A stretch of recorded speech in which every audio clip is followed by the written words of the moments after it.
Opa, e aí galera, beleza? Essa aqui é a nossa última aula aqui de inorgânica. Isso não é exatamente inorgânica, né? Isso aqui é físico-química também.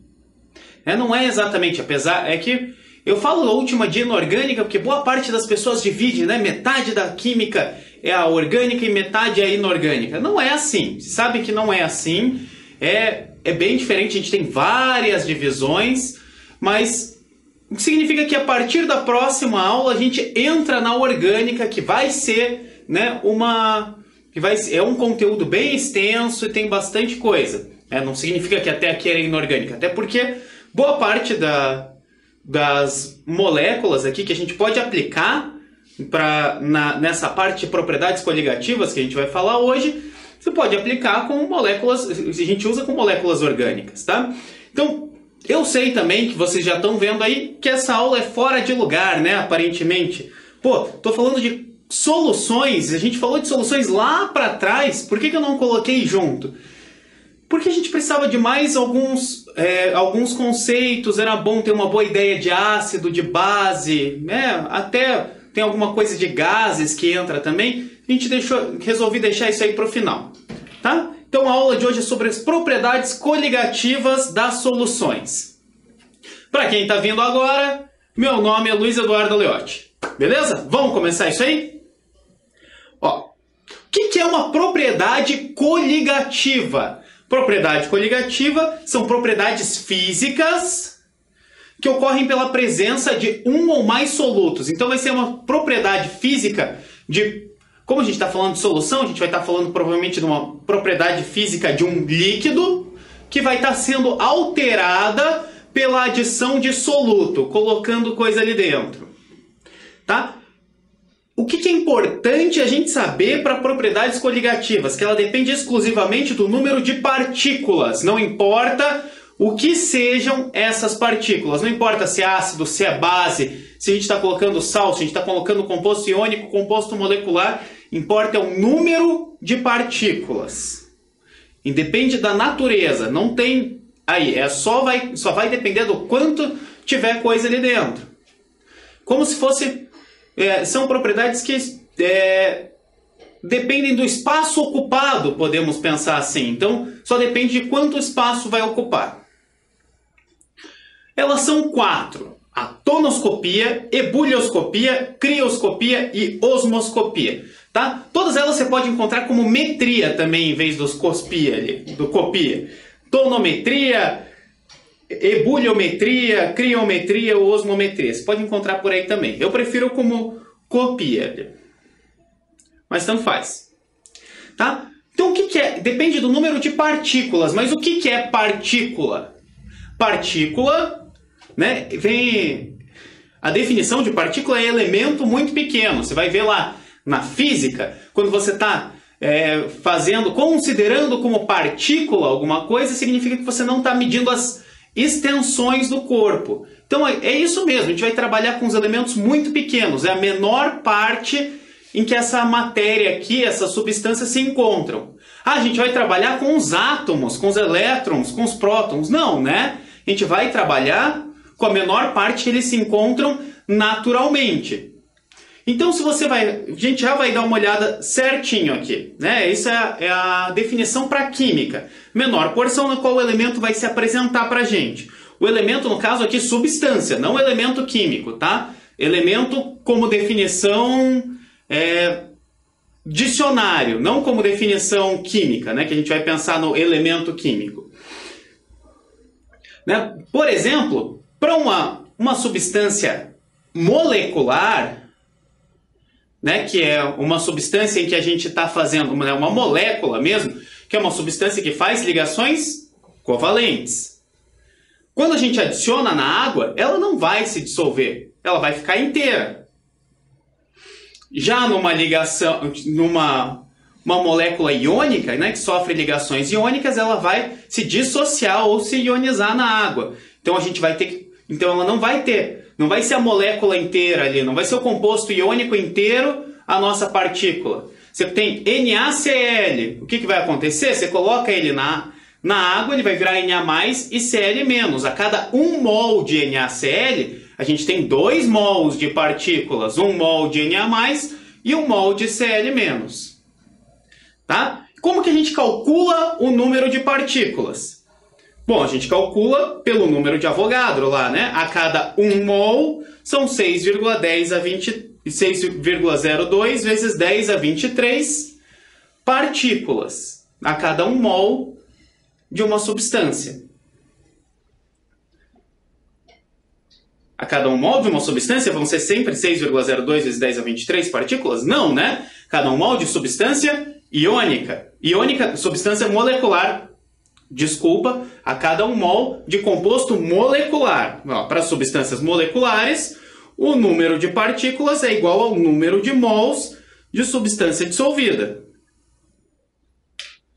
Né? Só corrigindo aqui, número de mols vezes 6,02 vezes 10 a 23.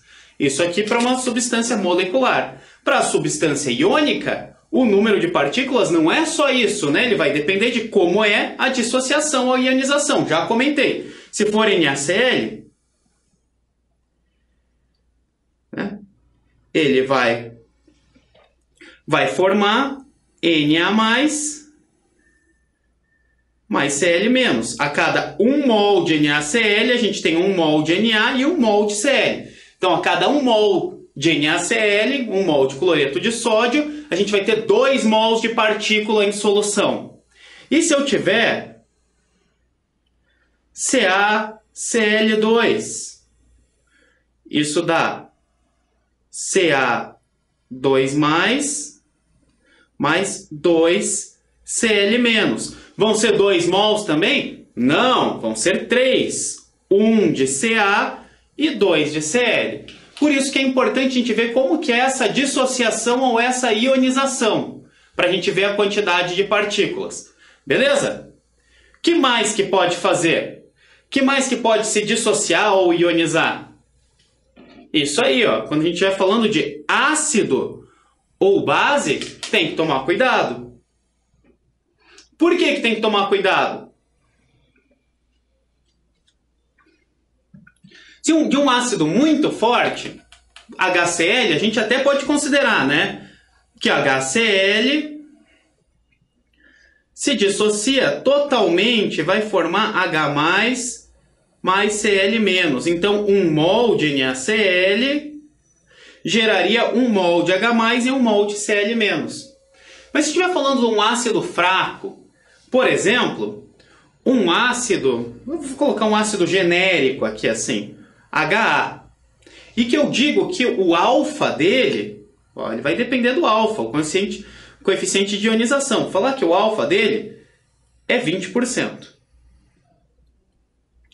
Esse HA vai formar H+, mais A-. Se eu colocar 1 mol desse HA, vai ser 1 mol só? Não, né? Ah, então vai ser 2, porque ele está aqui formando H+, e A-? Também não.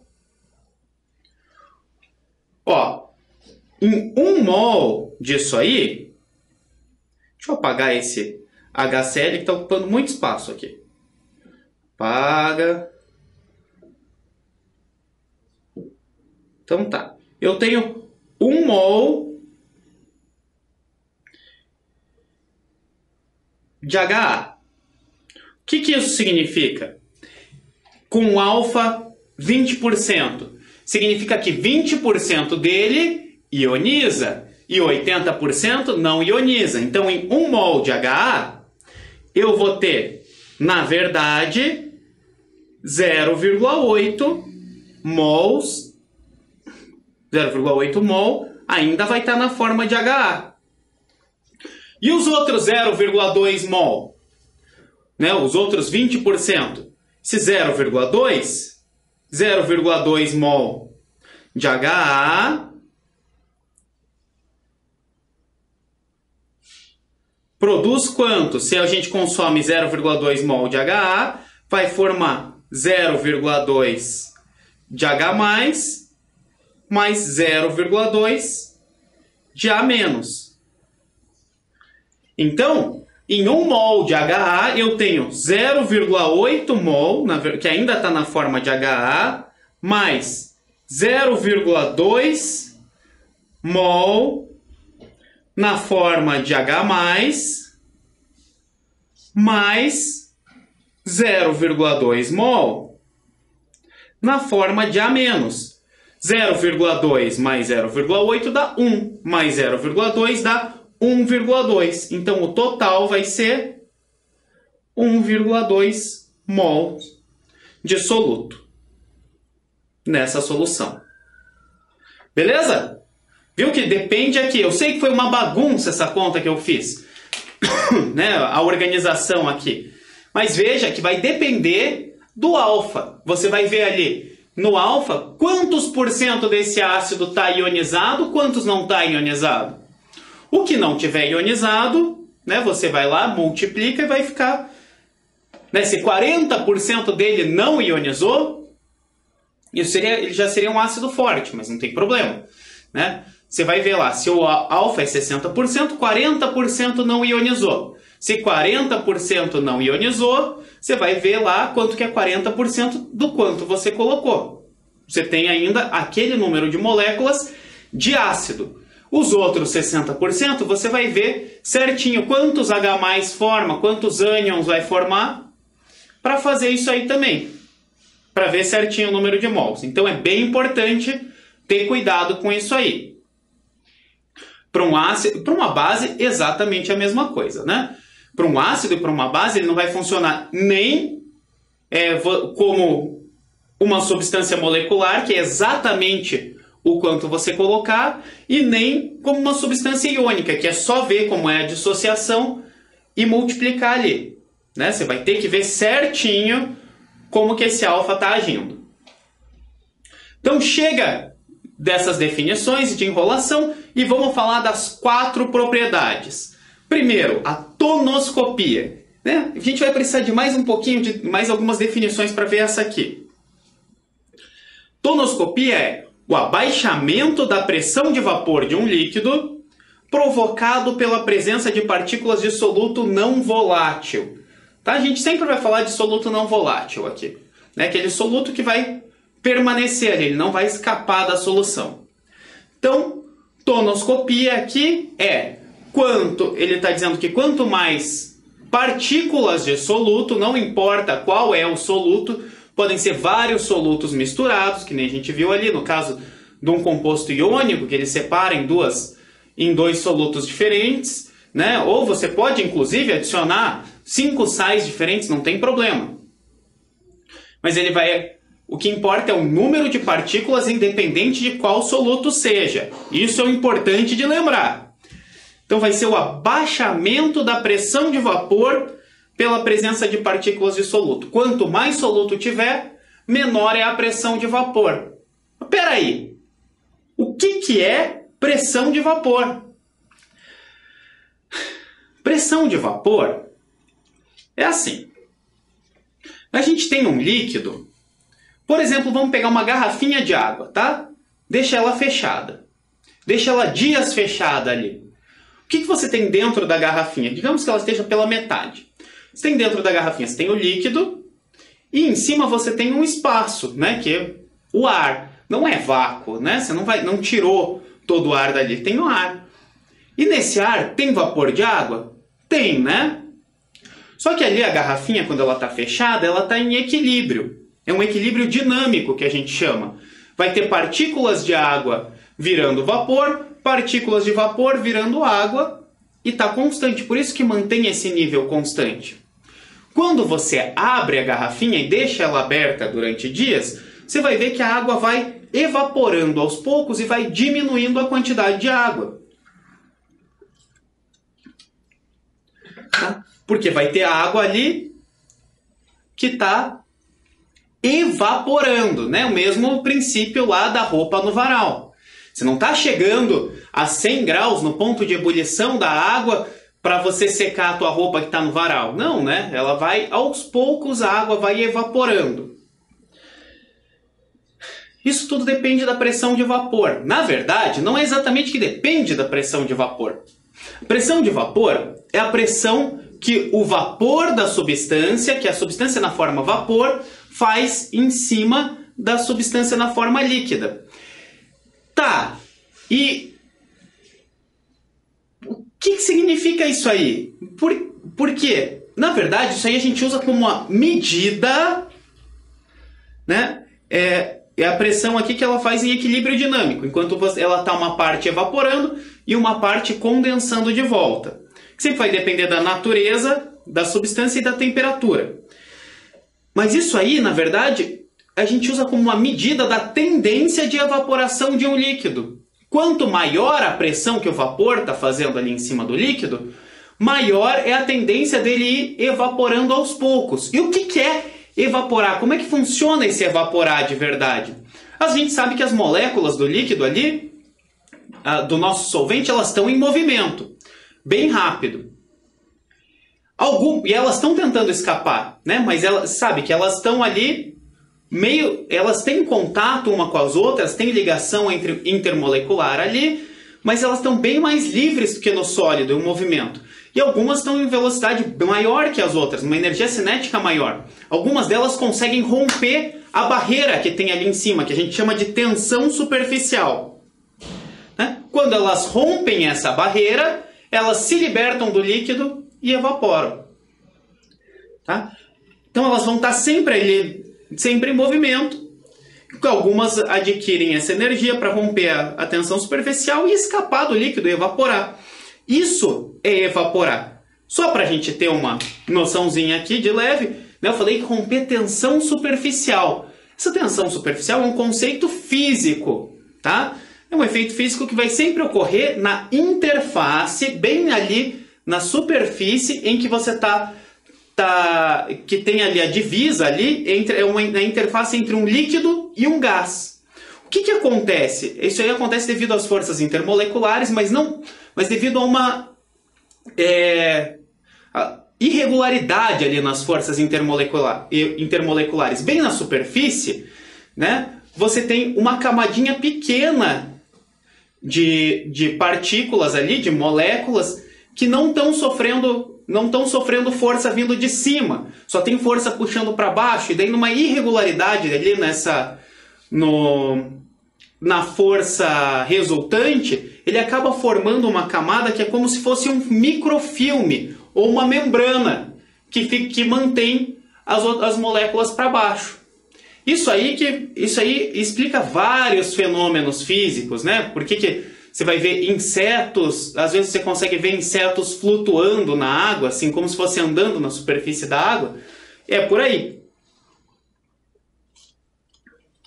Que a interface está se comportando ali como uma membrana e deixa mais difícil que as moléculas ali de baixo escapem. Se não tivesse essa membrana, tudo evaporaria bem mais fácil. Mas essa membrana fica mantendo ali algumas moléculas que ficam tentando romper essa membrana para subir e evaporar. Então você precisa de uma energia cinética o suficiente para romper essa tensão superficial. Tá? Essa é a ideia da tensão superficial relacionada aqui com a pressão de vapor.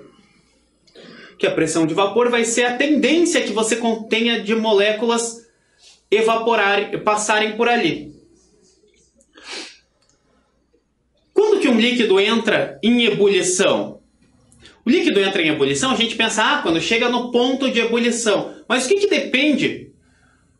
O ponto de ebulição de cada líquido depende do quê? É sempre 100 graus, que nem a água? Não, né? Ele depende dessa medida da pressão de vapor. Um líquido vai entrar em ebulição quando a pressão de vapor dele ficar igual à pressão atmosférica. Por isso que a água evapora a 100 graus no nível do mar. Você está numa cidade que está numa altitude maior, que significa uma pressão menor, ela vai evaporar numa temperatura menor também. Lembra que a temperatura... Lembra da relação da temperatura e da pressão? Lembra? Que a gente tinha assim...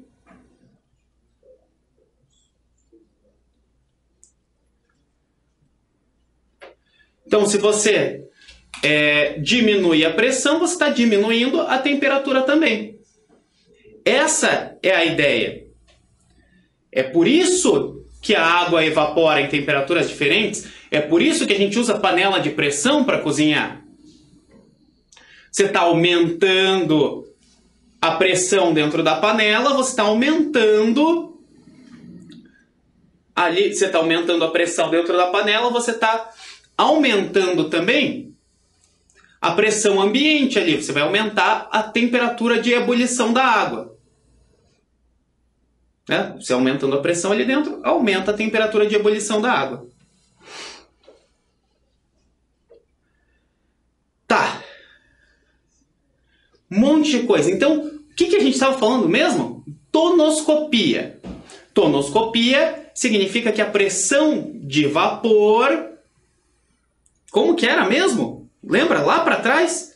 Nossa, abaixamento da pressão de vapor de um líquido provocado pela presença de um soluto não volátil. Por que isso? Por que se você colocar um soluto ali vai diminuir a pressão de vapor? Vai diminuir a tendência dele escapar? É bem simples. Você tem um líquido aqui, que está numa pressão tal. Daí eu vou colocar um soluto qualquer. Ele vai se distribuir, mas ele vai ficar assim? Não, né? Não vai ficar assim. Ele vai ficar... Opa!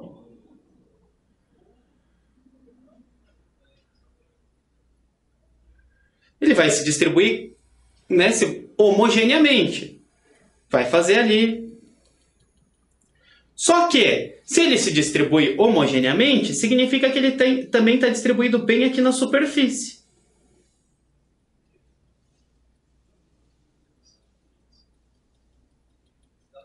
Se ele está ali na superfície, isso aí vai funcionar como uma barreira. Né? Antes a gente tinha aqui só a membrana aqui, na tensão superficial, então as moléculas que conseguiam ganhar velocidade escapavam nessa membrana. Agora a gente não tem só essa membrana. Agora a gente tem aqui como se fossem umas pedrinhas aqui. A gente tem uns sólidos. Então, por exemplo, se uma molécula ganhasse aqui, velocidade aqui, bate aqui, está batendo num sólido, ela volta. Ela tem velocidade, energia cinética para romper só essa barreira de tensão superficial. Não tem a velocidade suficiente para expulsar esse soluto dali também. Esse soluto provavelmente é bem mais pesado que ela, bem mais difícil dela né? Isso aqui a gente está falando de uma molécula já em forma gasosa, praticamente. Uma densidade bem menor, vai ser bem mais complicado dela expulsar ali como se fosse aquela pedrinha. Então a gente vai ter uma barreira aqui formada pelo soluto. Bem simples, né? Um monte de conceito complicadinho ali e no fim uma parada simples. Você só vai ter um monte de sólido, vai ter menos espaço para esse líquido fugir e virar um gás, virar um vapor. Beleza? A gente pode calcular isso aqui dessa forma. Ó. Lembra do X? X é a fração molar. Fração molar aqui do nosso soluto. O que é? Lá, número de mols do soluto sobre número de mols da solução. Bem simples isso aqui, ó. O abaixamento na pressão de vapor vai ser a fração molar no soluto vezes a pressão de vapor do solvente puro. Bem óbvio isso, na verdade. Olha só. Você tinha aqui uma pressão de vapor. Mas agora a gente tem lá que 20% dessa solução não tem essa pressão de vapor. 20% dessa solução, pelo contrário, é a barreira. Então, se a gente tem 20% de soluto, a nossa pressão de vapor nova vai abaixar 20%. Né? Porque agora 20% da nossa solução não vai se volatilizar, vai ficar ali. A gente está falando só de soluto não volátil. Beleza? Bem simples, né? Só para terminar aqui, como curiosidade, sólidos também têm pressão de vapor, tá? Então, dependendo de condições, a gente vai ter moléculas ali, partículas de sólido, evaporando também. Beleza? Então vamos para o próximo. Esse próximo é bem mais simples. Até porque se você entendeu o anterior, esse aqui é óbvio. Ebulioscopia. Ebulio. A gente vai lembrar da temperatura de ebulição. Significa que vai ter um aumento da temperatura de ebulição ao se adicionar soluto. Quantos mols de soluto você colocar lá, vai aumentar essa temperatura de ebulição. Vocês viram que eu já falei disso aí, né? Por quê? Se, quando você coloca soluto ali, ele vai prendendo ali, vai fazendo aquela barreira na superfície e diminui a pressão de vapor. E a pressão de vapor, aliás, o ponto de ebulição é a temperatura em que a pressão de vapor fica igual à pressão atmosférica, a pressão ambiente. Como a pressão de vapor está diminuindo, obviamente a temperatura de ebulição vai aumentar. Você vai precisar de uma temperatura maior para aumentar essa pressão de vapor. Se não ficou claro ali para trás, eu falei que a pressão de vapor dependia da natureza do solvente e da temperatura. Quanto maior é aquele negócio lá do PT sobre PT. Esse aqui. Quanto maior a temperatura, quanto maior a temperatura, maior vai ser a pressão de vapor. Então, se a gente baixou a pressão de vapor, a gente vai ter que aumentar muito mais a temperatura para essa pressão de vapor chegar na pressão ambiente. Por que a pressão de vapor, voltando um pouco, depende da natureza do solvente? A gente vai lembrar lá das forças intermoleculares, né? Até a tensão superficial é causada por causa das forças intermoleculares. Quando a gente tem forças fracas, a pressão de vapor é bem maior. Então a gente vai ter uma maior evaporação. Em geral, as substâncias que são gasosas em temperatura ambiente são porque elas têm forças fracas unindo elas. Quanto mais fortes as forças que unem ela, né? Quanto mais fortes as forças intermoleculares, menor é a pressão de vapor. Maior a probabilidade dela ficar ali, menos ela evapora, maior a probabilidade dela ficar líquida ou sólida, né? Eu falei que serve para sólido também.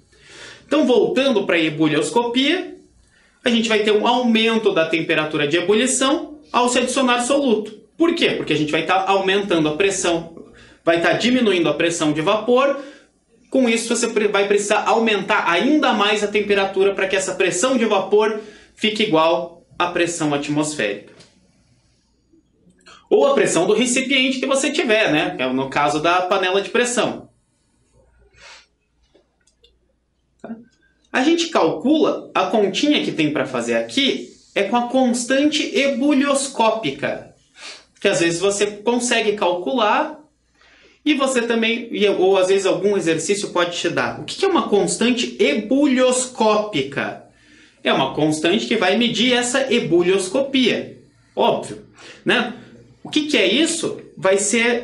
É uma constante que mede para cada solvente, para cada líquido, vai medir a variação da temperatura de ebulição para cada mol de soluto adicionado. Por exemplo, lá isso é obtido experimentalmente em laboratório. Você vai ver lá, a água.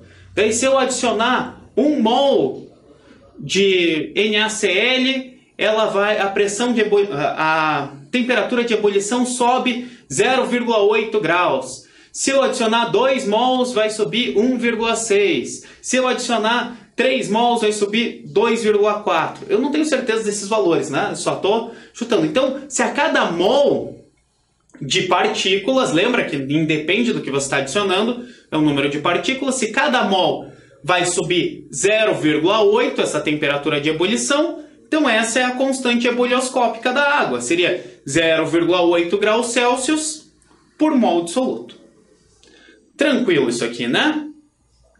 Então vamos para a crioscopia, que é igualmente tranquilo, porque ela é a mesma coisa, só que ao contrário. Hã? Como assim? Crio vem de gelo. A gente vai abaixar a temperatura de congelamento de um líquido com adição de soluto. Né? A temperatura de fusão e de ebulição vão descer. Na verdade, essa temperatura de congelamento é a mesma coisa que a temperatura de fusão, né? Só que como a gente está falando num líquido, né, em geral, né, uma solução líquida, a gente vai estar abaixando, vai estar falando da temperatura de congelamento, mas é a mesma coisa. Né? Isso aqui, na verdade, o ponto de fusão e de ebulição andam juntos. Então, se você vai colocar os dois variam ao mesmo tempo. Mas, ao contrário aqui, né, quando você coloca soluto, você vai estar aumentando o ponto de ebulição. E vai estar daí diminuindo o ponto de fusão. Né? Falei que eles andam juntos, mas não para o mesmo lado. Eles andam para lados opostos. Também não é simétrico, né? Não tinha nada a ver eu falar que eles andam juntos. Mas sempre que você vai estar ali, que você colocar soluto, vai aumentar a ebulição e diminuir o congelamento. Por quê? Mais ou menos a mesma coisa, né? Você vai ter ali mais moléculas, vai ser mais moléculas estranhas, vai ser mais difícil das suas moléculas se soltarem. Que é a mesma ideia. E a gente vai aqui, igualzinho lá na constante ebulioscópica, a gente pode calcular uma constante crioscópica em laboratório, obtida experimentalmente, que é a variação na temperatura de congelamento para cada mol de soluto que a gente coloca. Aquela coisa, a água congela a 0 graus, mas se eu coloco 1 mol, ela vai congelar a menos meio. Se eu coloco 2 mols de soluto, ela vai congelar a 1. Se eu colocar 3 mols, vai ser 1,5. Você está ali dizendo que a constante crioscópica é meio grau Celsius por mol de soluto. Lembra que agora a gente está diminuindo. Aonde que a gente usa isso aqui? Né? Aqui no Brasil não é comum. Né? A gente não tem nevasca assim, né? Algumas cidades têm neve de vez em quando, mas é pouco. Mas você vai pegar nos países que nevam bastante, você já deve ter visto em algum filme pessoas colocando sal na neve. Por que colocam o sal na neve?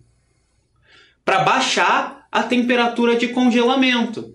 E para que serve baixar a temperatura de congelamento? Olha, se a água está congelando a menos 3 graus, digamos assim, com a quantidade de sal que você coloca, ao invés de 0 graus, e a temperatura ambiente for menos 1, significa que esse gelo vai derreter, certo? Então, quanto mais sal você colocar na água, quanto mais sal você colocar nesse gelo, nessa neve, mais vai derreter com a sua temperatura ambiente. Tranquilo? Por isso que a gente tem lugares no mar que estão abaixo de 0 graus Celsius e não são blocos de gelo gigantes. Né? Você tem temperaturas abaixo de 0 no mar. No mar, porque é água salgada, tem bastante soluto lá, vai diminuir o ponto de congelamento da água. Então você pode ter água líquida ali a menos 3, menos 4, menos 5 graus. Beleza? E o último, a osmoscopia. Ele é talvez o mais complicadinho, mas em compensação é o que todo mundo sabe automaticamente. Porque você não estudou na química e nem na física isso. Você lembra da biologia. Tá? que que é a osmoscopia? A gente vai mudar, vai aumentar a pressão osmótica de uma solução quando a gente coloca soluto. Pressão osmótica, o que que é isso? Calma, primeiro a gente vai ver o que que é osmose. Osmose, você vai lembrar lá da biologia, em transporte através de membrana, que é a passagem de água, né, de solvente. Mas a gente está falando principalmente de água aqui. Por uma membrana semipermeável, então você tem uma membrana e a água atravessa essa membrana semipermeável, né? E o que que causa isso? O que que faz com que ela atravesse lá sem gasto de energia, se lembrar lá da biologia? É uma diferença na pressão osmótica. Diferença na pressão osmótica? Você não estudou como isso, né? Não. Você pensou? Você estudou isso como? A osmose é a água atravessando uma membrana semipermeável do lado onde está menos concentrado para o lado mais concentrado. Viu? Já entendeu por que todo mundo sabe isso aqui? O lado mais concentrado ali, a gente vai ter assim, uma membraninha. Vamos voltar aqui.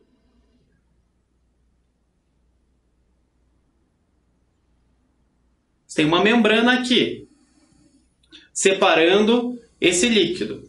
Do lado de cá, a gente tem 3 mols de NaCl.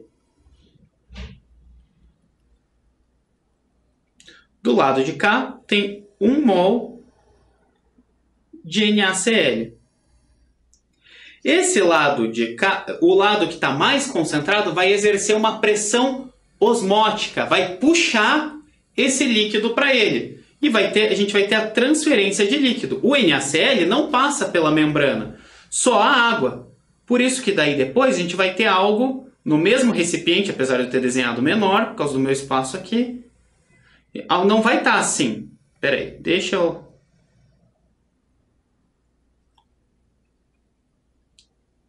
No mesmo recipiente, você vai ter agora... Eu fiz de volta. Aqui a membrana. Agora você vai ter, desse lado aqui, que tinha 3 mols de NaCl, o líquido vai subir.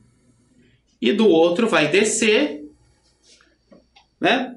Obviamente a gente vai manter a mesma quantidade de líquido, mas a gente vai equilibrar para manter as mesmas concentrações. Né? Você estuda isso lá na biologia, vê de seres que tem vacúolo pulsátil, né?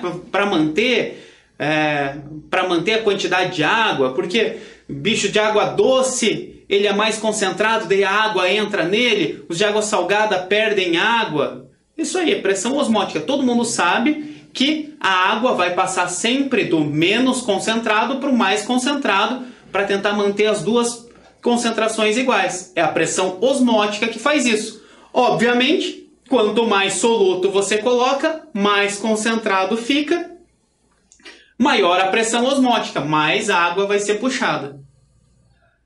Tranquilo, né? Isso aí você pode... Você vê, por exemplo, por que um dos jeitos de conservar carne que se usava antigamente era salgar a carne. Por que a gente tem as carnes salgadas assim para conservar?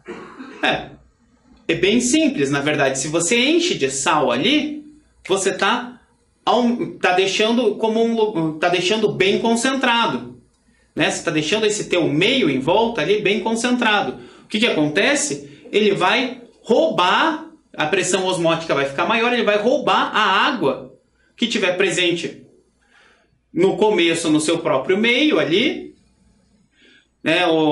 né, da parte mais de dentro do meio, ele vai dar uma secada um pouco, porque é a parte de fora que vai estar mais concentrada, mas caso os micro-organismos cheguem ali na superfície, eles vão perder água para o teu meio, vão perder água para a carne. Se eles perdem água, eles desidratam e morrem. Só caso apareça em algum exercício, a gente tem a medida da pressão osmótica é pela equação de Van't Hoff, que é isso aqui, ó. Π, que é a pressão osmótica, vai ser Mi, o que era Mi? Molaridade, né? Concentração em mol por litro. Vezes R, a constante dos gases, vezes T, temperatura em Kelvin, vezes I. O que é esse I? É corrente elétrica? Nada a ver, né? A gente não está falando de corrente elétrica, não. Esse I é o nosso fator de Van't Hoff. O que é isso aí? É só um fator de correção para a nossa molaridade. Como assim? Bom, se eu estou adicionando aqui, se eu estou falando de sacarose, glicose, sacarose, que eu não falei nenhuma vez, mas é uma das coisas que a gente mais estuda nessas partes de propriedades coligativas, que são compostos orgânicos, por isso que eu falei que tem parte orgânica aqui também. Se eu estiver falando de glicose, sacarose e outros compostos moleculares, esse seu I vai ser 1. Por quê? Num composto molecular, quando você adiciona um composto molecular, vai ser a concentração dele vai ser igual ao número de partículas, né? Você tem 1 mol de sacarose, você vai ter 1 mol de partículas de sacarose. Mas esse I aí vai ser a correção para, por exemplo, se você usar NaCl. NaCl, 1 mol de NaCl vai formar 1 mol de Na+, e 1 mol de Cl-. Então, se tiver 1 mol por litro de NaCl, você vai ter 2 mols por litro de soluto. Então, você vai usar o I como 2.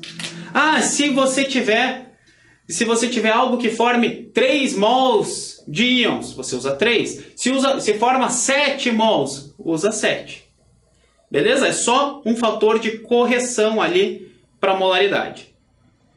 Beleza, galera? É bastante informação, bastante coisa, um monte de nome esquisito, né? Mas você vê que no final os conceitos são simples. Você tem que entender dessa aula que as propriedades coligativas dependem do número de partículas e não dependem da natureza.